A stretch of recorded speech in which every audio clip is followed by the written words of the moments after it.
Yeah, we're talking about trade-offs among ecosystem services, and just to give you the background, what we understand under trade-offs, that is a situation where the use of one ecosystem service directly decreases the benefits supplied by another. And that means that the use of one service changes access to, supply of, or demand for another service. And as human activities and decisions influence the provision of ecosystem services, we can actually also influence the level and the trade-off of an ecosystem service. And we carried out a workshop here in Innsbruck in March and asked stakeholders about conflicts here in Innsbruck, emerging conflicts or already long-term conflicts. And one of the cases was a quite emerging conflict during the last years, and that is the increasing demand for outdoor recreation. And especially in winter, the backcountry skiers create a conflict with the wild animals as they get disturbed. So we have recreation versus habitat for biodiversity, or you can also say holistic resources. Yeah, there are the hunters, forests that are, or nature conservationists that are actually affected by the higher level of disturbance. And there are already consequences like parking fees, also consequences under civil and criminal law. There have been established some winter protection zones, like here this project about respect your limits. The stakeholders said we need a better visitor guidance and we need more awareness. So we asked here in the workshop who can do what. We have three groups that were the recreationists, the nature conservation, and the hunters, foresters, farmers, and landowners. So the participants divided and we discussed mainly three questions, more or less, which we asked first, which solutions are possible, what can you imagine that is actually feasible or possible to implement, which information do you need to initiate change or to take decisions, and finally, how can solutions be implemented? So we come to the three groups.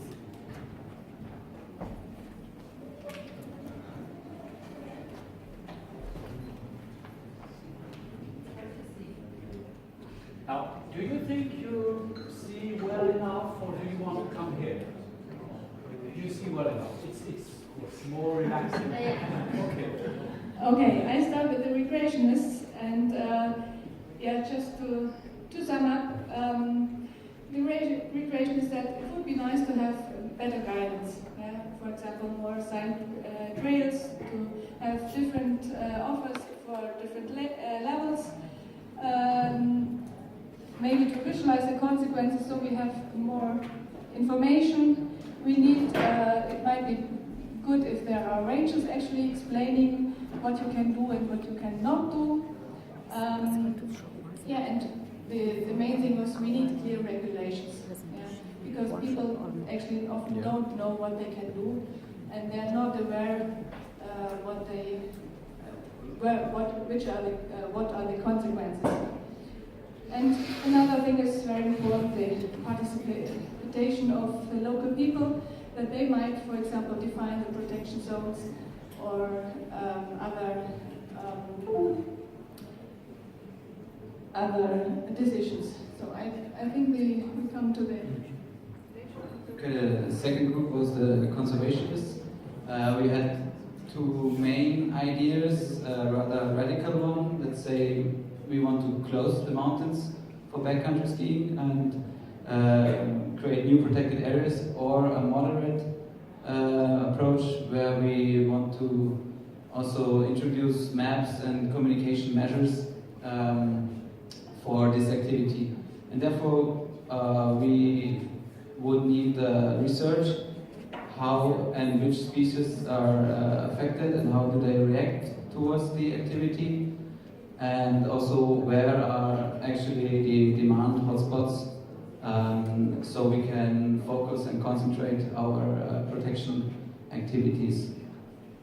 As we found out that existing communication measures are not really working, we came up with some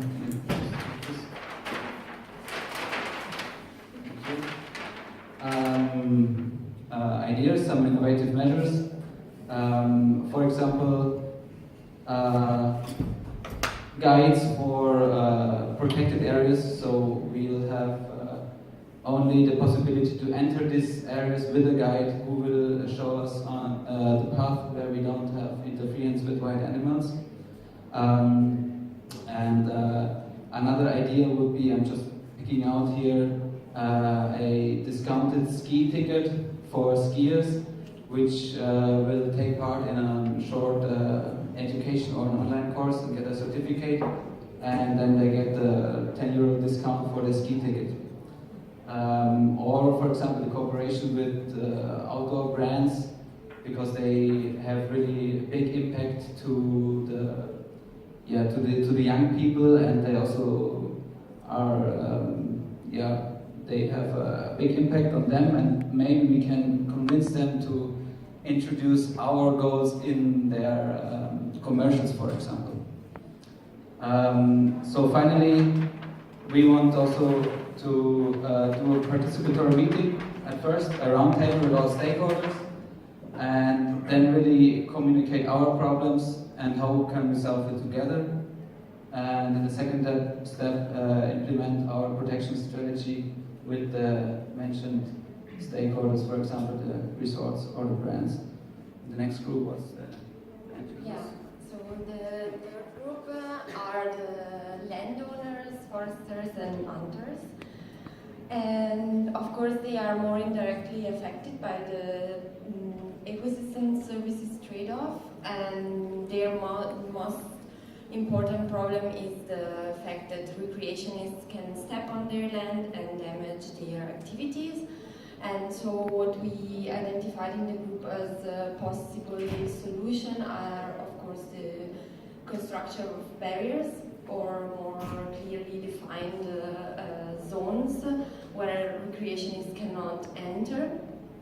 And in the group we also discussed the possibility of put a clear limitation on the number of tourists and thresholds, because sometimes tourism is so big that it creates a lot of problem also for landowners. And another interesting solution is education, also in this case, because we identified the fact that the lack of awareness about private property and the respect of this private property is lacking. And for this reason we thought that using education as a tool would be pretty good, especially using modern forms of information transfer like social media for transmitting these values of respect of landowners and their land. Yeah. Thank you. Thank you. Don't hear any difference, do you? Well, probably you have to. Now? Now? No. Okay. Do that. Thank you.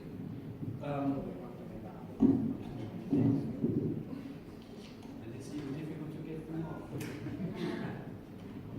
So, thank you very much for the presentations. It was very lively. I had a look up there, they were all talking together and they were standing. I think it's good sometimes to stand a little bit. It's a very, I don't know if you, what is your future vision of the Alps? I heard you have closed the mountains, putting up barriers, reduce the number of visitors. That's very nice. Is that the future of our Alps?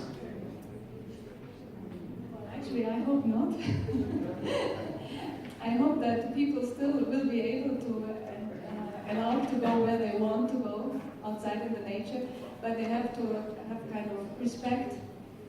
They have to know actually what is good or bad, and which are the consequences. And if they don't respect it, then it might be necessary, unfortunately.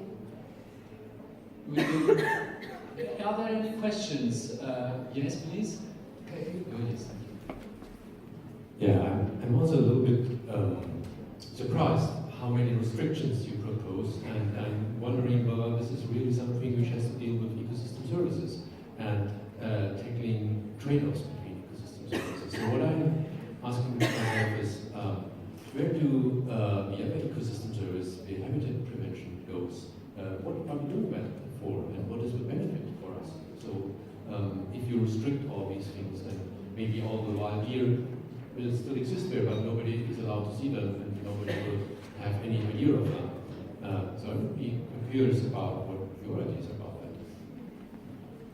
Well, actually, the recreationists were more that they look for new offers. Yeah, they would accept new offers. And then I think it's because it's winter recreation, it's backcountry skiing, that it's limited in time. Yeah. But if people know, if I be careful during winter time, then maybe in summer I can see actually the species. Yeah, like this. But this has to be communicated as well. And that is very important, that we have people that tell other people that maybe don't know what's going on, yeah, and why they have to be careful in this time and this place. But then they might have a great benefit in another time of the year. Thank you very much. Are there any other questions, or maybe someone from the group add something?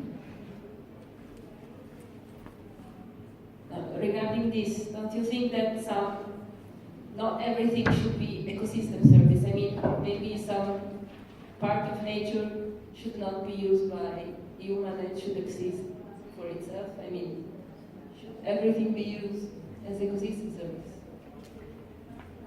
No, but actually also the intrinsic value of nature is a value and is somehow part of the concept of ecosystem services. So I think just being there, yeah, you have all these, you have also the willingness. Then if we don't use it, the pure existence is a value that we should preserve anyway, even if we don't go there and use it. Yeah, but it's maybe like the symbolic, yeah? It still can provide some inspiration or some value to people. Yeah, even if you know that there are, like the polar bears, yeah? If you know that they are close to extinction, then still it somehow affects you maybe. Okay, not personally, yeah? You're not, but it's just one step of the species, and it will go on. It's not this one, yeah. But there are a lot of species that are related. So it's. No, I agree. My point is nature should be there. I agree. My point is nature is a value itself, even if we don't go there and exploit it in any way. Just because it's there, it's a value for us.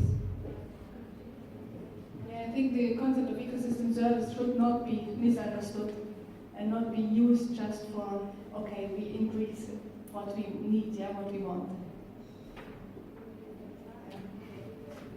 Thank you very much. Can I invite, thank you, may you maybe sit here? And I'm very sorry, I thought you would stand.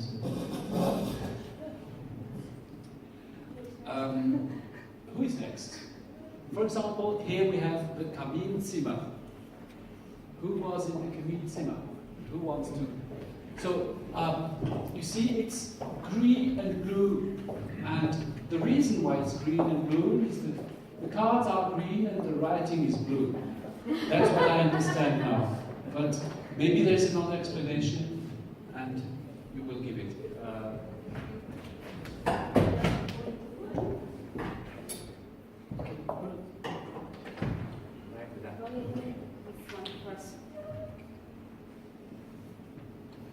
So we start our workshop thinking going on, starting from the AlpES results, and to think about a possible methodology to construct a green infrastructure, green and blue infrastructure on our territories.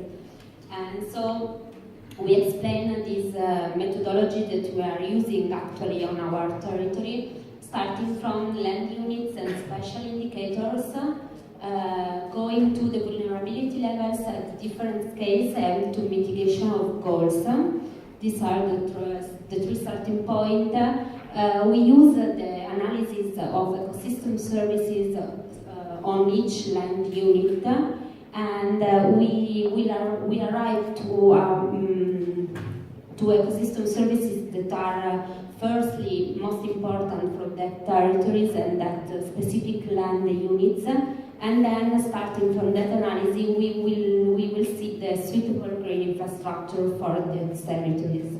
And we use this methodology because we think for each territory we have specific characteristics and needs, and we have to show and to go through it for showing and for thinking for the better elements on green and blue infrastructure that we can use.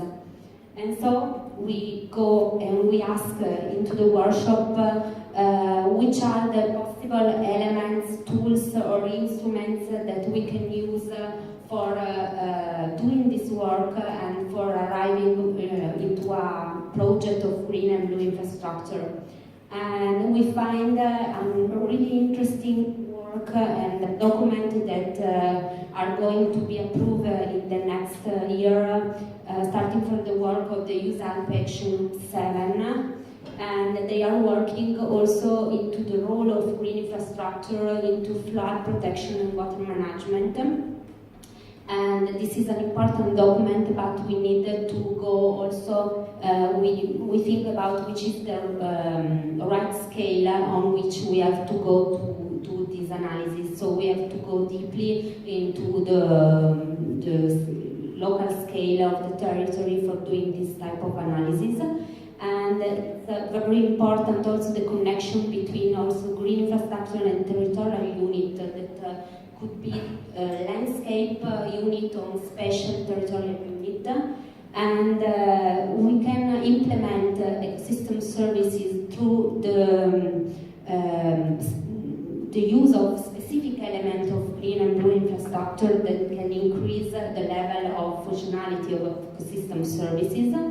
And we need also to take into account different elements for different territories. And for example, we can use payment of ecosystem services, but the problem is that we need to clarify between economic value and economic price of functional ecosystem services and of the value of natural capital. So ecosystem services, we can use ecosystem services as a governance tool to act payment of ecosystem services, but we need to be really clear on which we consider the economic value of a territory and not only an economic price in euro, for example. And another element of tool that we can use is, for example, we use the water map, so it's a layer of analysis of the territorial analysis in which we can map the ecosystem functionality, and then we have to match demand, flow and supply of different ecosystem services into this and with these ecosystem functions, and then we can try to find the right elements for green and blue infrastructure. So this could be a first example of methodology that we use and we are applying now on the territory. Thank you very much. Is there someone who would wish to add something to this presentation who is in the group? I have a question. This looks perfect, and does it already exist, or is it new? What is new on this chart today? What didn't you know then? Actually, we have a first green and blue infrastructure on our territory. We are trying to go beyond this and to use other elements and payment of ecosystem services for implementing this type of infrastructure into the territory. And these are the infrastructure that comprehend 93 municipalities at the moment, and this is not only a linear infrastructure on a river or in a park, and it's used for managing the landscape and territorial management of this land through planning instruments. You say planning instrument, planning is one thing, and then you have financial tools, obviously.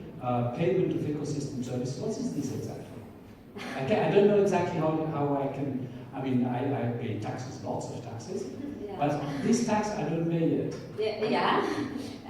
There are examples in Italy on payment of ecosystem services. For example, there are an overall tax for the water, starting from the environmental cost of these resources. So in any part of Italy, for example in Lombardy region, they are trying to insert an overall tax in the water management that municipalities can be used to restore, increment and increase the ecological functionality of water, starting from the use of water from citizens, for example. So maybe you pay €3 per cubic meters, and then you would have to pay €3.50. Yeah.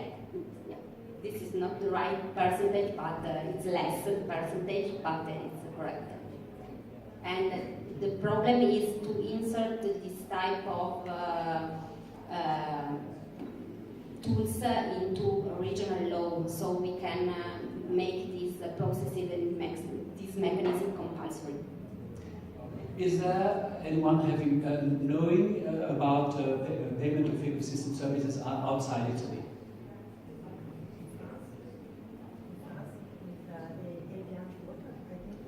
Oh yes, Evian, les sources d'eau.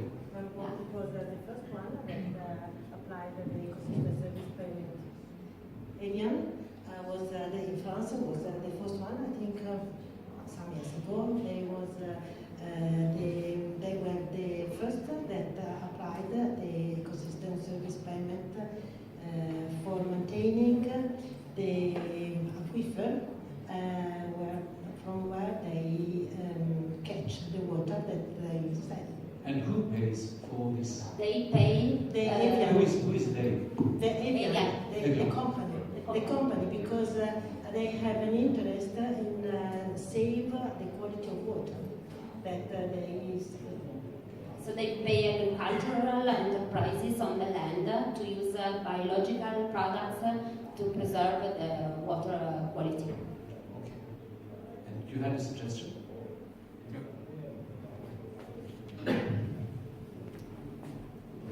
When asking where are payment schemes for ecosystem services, they are also, for instance, in Germany, that there is payment for maintaining cultural landscapes. So this is paid by the state, so there's no market. Paid by whom? Paid by the state. So you as a taxpayer are paying indirectly already this payment schemes, and it's centrally allocated to farmers who are willing to go into that program and get money for maintaining cultural landscapes. So this is also kind of... So this is tax money? This is tax money, yes. So it's not directly linked to the place where you are? No, everybody pays. Whereas in this system it is linked to the place where you are, and Evian is still even linked to the firm. And another example would be that they pay for drinking water you receive from Munich Water Authority, because they are paying subsidies to the farmers living and working in their catchment area, that they practice organic farming on the ground to maintain the drinking water. Thank you very much. And so also, for example, in the implementation of the rural development program, they are not called payment of ecosystem services, but in many measures you can find mechanisms through which you can increase and maintain the functionality of ecosystem services with funds that derives from structural funds and be used by local owners.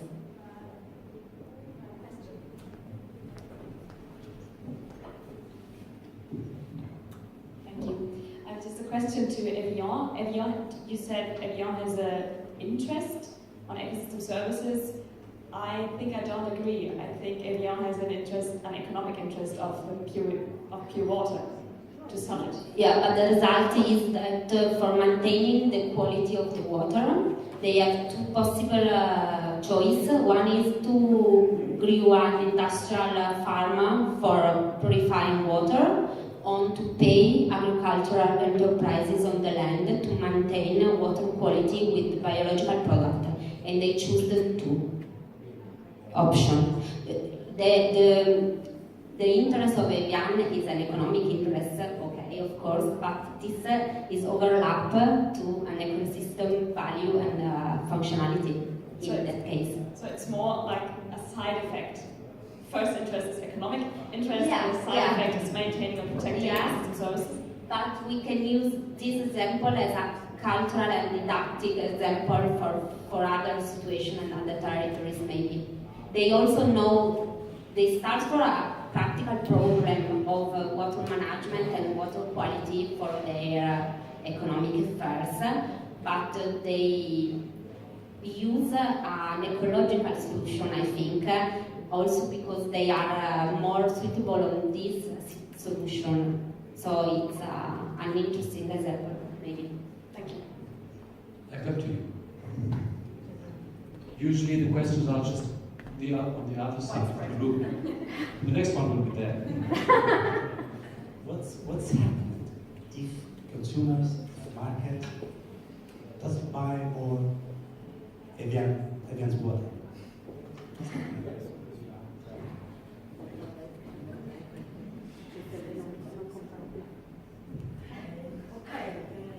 Probably We have to pay Evian. Sorry? We have to pay Evian because consumers don't. No, probably the territory in which that contains the aquifer of Evian water will be used in another way. That's why, and that is important I think, to think of the win-win policies. So in that case, the interest of Evian is the same of the interest of the citizens. That's what is important. It is important to find the match of the interest. The interest of whom has to pay, and the interest of whom have the benefits from the payments. That is the common goods.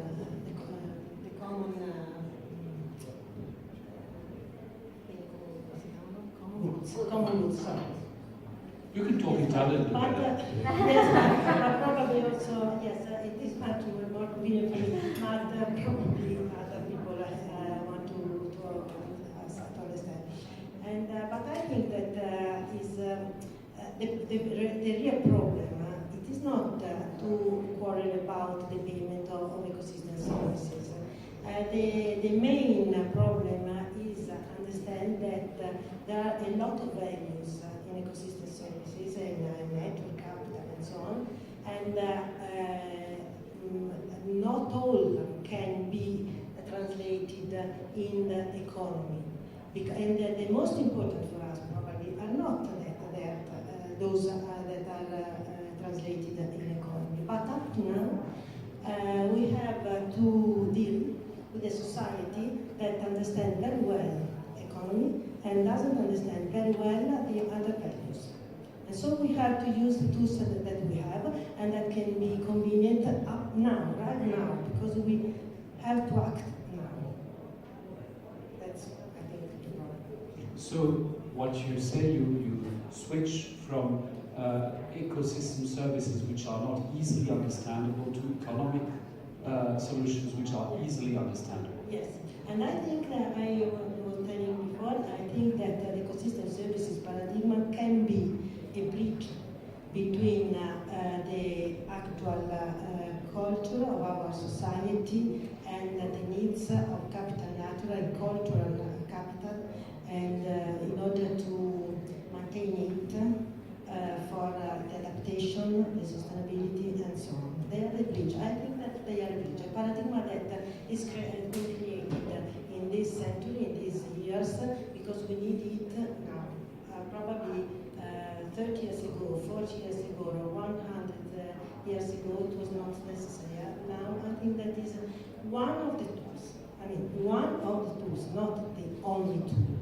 And we have to understand that, and we have to understand that in order to use, apply the paradigm of ecosystem services, anyway, we have to understand the whole system, and we have to consider from a holistic point of view, the landscape, the humanity, and the nature, and so on. Thank you very much. Now, I think Cathy Burlando and Mauro Mazzio are very unhappy that things are going on and on. And we are very happy that they're going on. But you can take this microphone and we'll show you.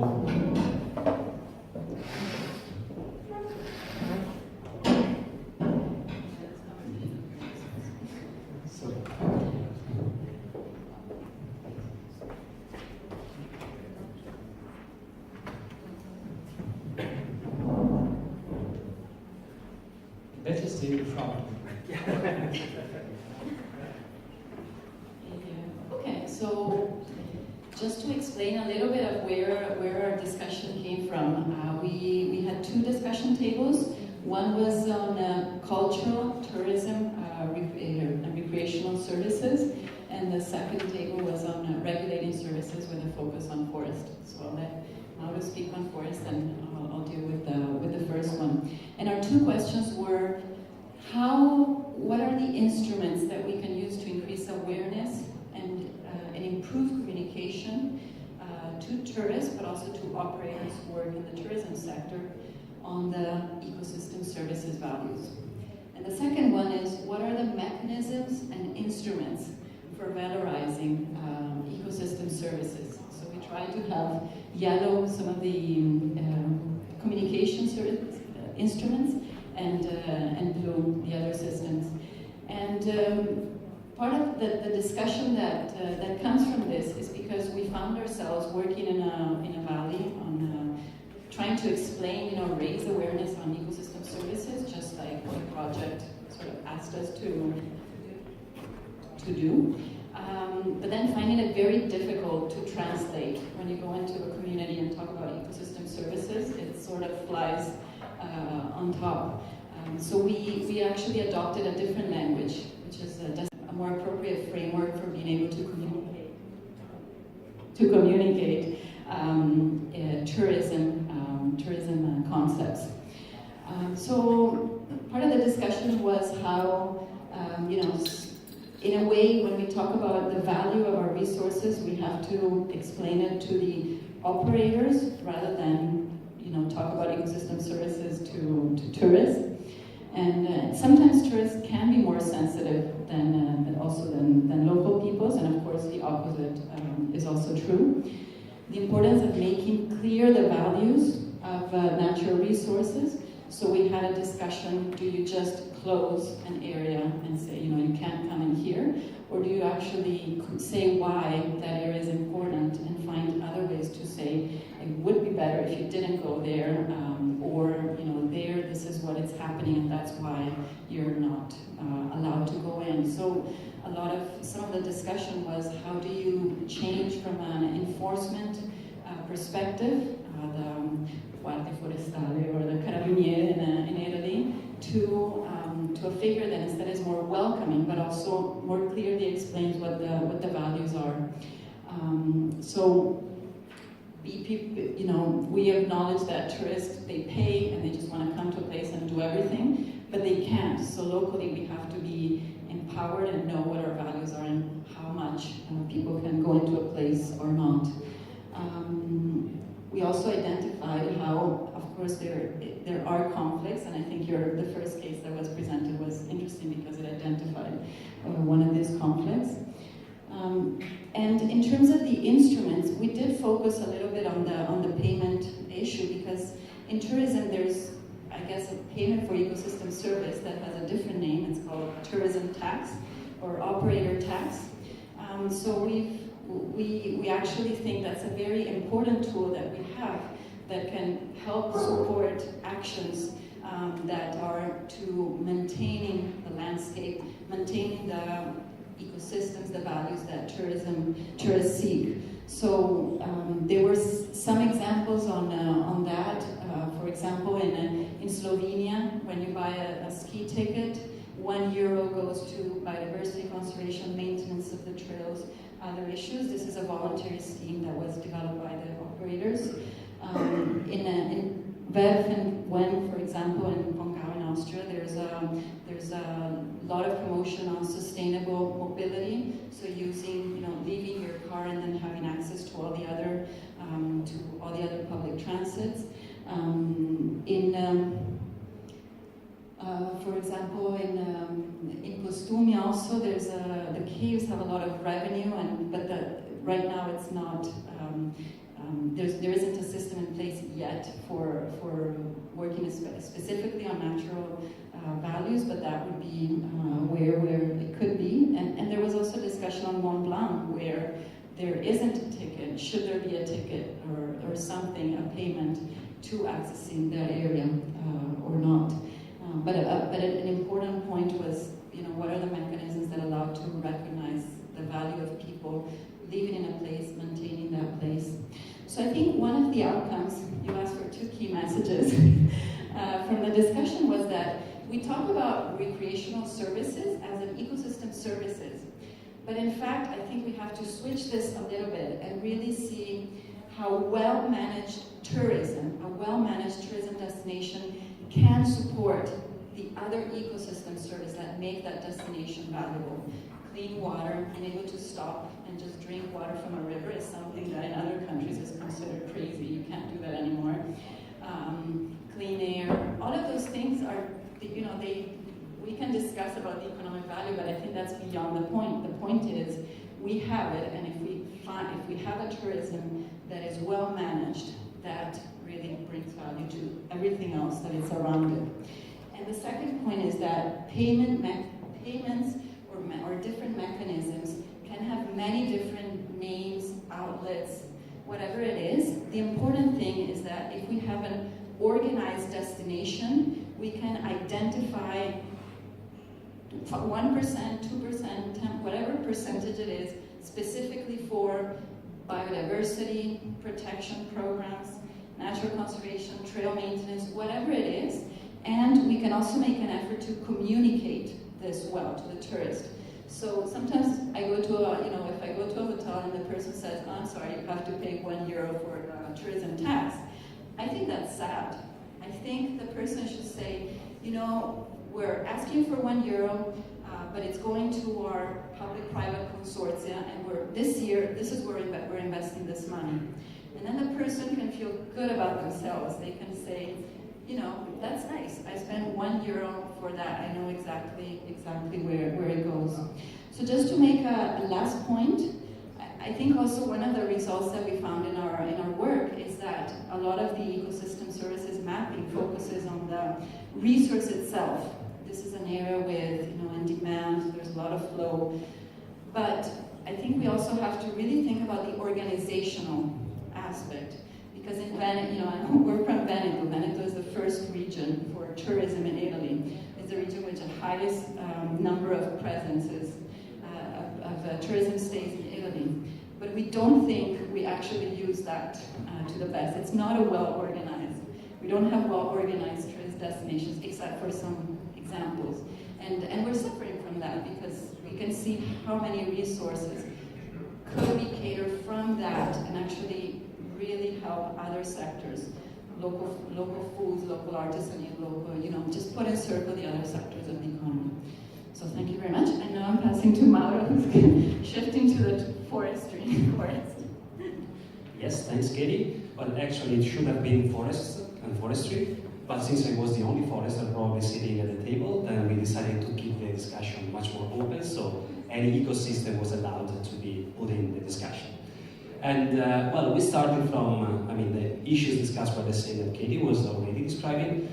And well, one common issue, one cross-cutting issue is that awareness about ecosystem services and communication that deals with ecosystem services is paramount. It's a kind of pre-requirement in order to set up and then implement instruments to valorize ecosystem services. If people are not aware, then no way to implement mechanisms. The point is that we have so many gaps when it's about awareness and communication, that's why we're here, and we have to try to fill them. And these gaps depend on several issues. There might be like generational gaps, younger versus elder people sometimes, having different perspectives on the issue. Of course, it's about different level of formal and informal education on the topic. It's about being locals or not being locals, and perceiving a different way the issue. So many gaps, including the fact that ecosystem services, at least many of them, are complicated, intrinsically complicated as a concept. So it's difficult to deliver sometimes this concept to the people. Although some of the people taking part of the table stated that regulating ecosystem services are easier to communicate than, for instance, cultural ones, in comparative terms. We might make considerations on that, but one reason, one of the arguments that were used was that many of these regulating services are connected to hazards and risks that people do experience directly. And recent and less recent extreme events, of course, are a kind of evidence of this. Maybe it's not a clever strategy to rely on extreme events as a communication strategy for ecosystem services, but it might help somehow. So, given all these gaps on the one end, then we were thinking that we need to find out different channels and languages and approaches depending on the target audience we want to approach. So when it's about regulating services, on the one hand we have, say, common people, maybe it's a very broad concept, but let's take it like that. That is, do we really need to explain what a regulating service is? Or do we really need to use the word ecosystem services? Or do we just need to make these people perceiving their importance and their value and the consequences of not managing them properly? And here back to also the issue of extreme events and hazards. And on the other end, there is another channel, which is regulating services do rely very much on policy and decision makers, and the way we have to approach them, of course, in a different way in terms of terminology, methodology, or whatever, and so we have to address them through different ways. And this reflects very much also on the second issue, that is the mechanism and instruments. That is, we did agree that there is a kind of broad range of opportunities and issues over there. It's not just about payments for ecosystem services, but it's about a broad range going from regulatory instruments, so let's call them hard solutions or hard mechanism, or sticks, if you like, down to soft or softer ones, so carrots. And so it's a very case-by-case approach that should be adopted depending on the situation. And communication and awareness should reflect the different type of tool that we would like to develop. And many examples came out. One example, for example, was brought from Slovenia, dealing with a more regulatory approach rather than others from Austria and other countries, such as use certificate, for instance, trading, dealing with softer approaches closer to payments for ecosystem services. So, in a few words, awareness and communication are paramount, and we have many gaps there, and we have to find out how to fill them, meaning different approaches according to different target audience. And on the other hand, there is no one solution one fits all. Rather, we should have a kind of a tool bag, ranging from strict regulatory tools and softer ones, combined or mixed depending on the case. That's it. Thank you very much. Thank you very much. It was very clear. We had our two messages, and we had also two messages, which does not mean that there were no messages there, but they were integrated in the whole. I have a wild question. What will you do now with all this? Okay. Photograph it, and then? Yeah.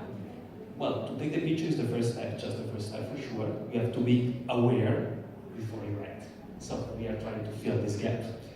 Then, I think that it's, as I was commenting, we should think about our specific cases, maybe starting from the case studies we have run and we are more familiar with, and try to see whether some of the already existing solutions that were shared can be used as such or maybe adapted, or if we can think about new points and issues. And I think that sharing, so even creating awareness among us, not just towards the external world, is a good opportunity and a good chance. Well, in my case, I'm working in a number of destinations in Veneto, and we are finishing our work with Val di Zoldo, so I'm just finishing the report, and we're doing a lot of thinking on, because they have implemented a tourism tax. We're in that process of thinking, what is this money spent for? So I've actually incorporated some of these ideas into the report, which is going to be in Italian, but if you're interested, I can you can just give you a copy, yeah. And if you're interested, we can also have, I don't know, I don't think there will be a follow-up to this, but feel free to take pictures and, and then use it as best as you can, or just also send us an email if you're interested in knowing the work that we're doing with this kind of approaches. Is there someone from the group who wanted to add something? Or to be more accurate on this or that point? If this is not the case, I would say we have only 5 minutes, we're only 5 minutes late, which is very good, because usually we are 10 minutes late. So, I thank you very, very much for all these lively presentations and the group sessions, the workshops. I suggest that you take a coffee break, and we meet each other for the last part, which will be the Podiumsdiskussion, what's that, the panel discussion, which will take place at 4 o'clock or maybe 5 after 4. Let's start with 4 o'clock. Thank you very much.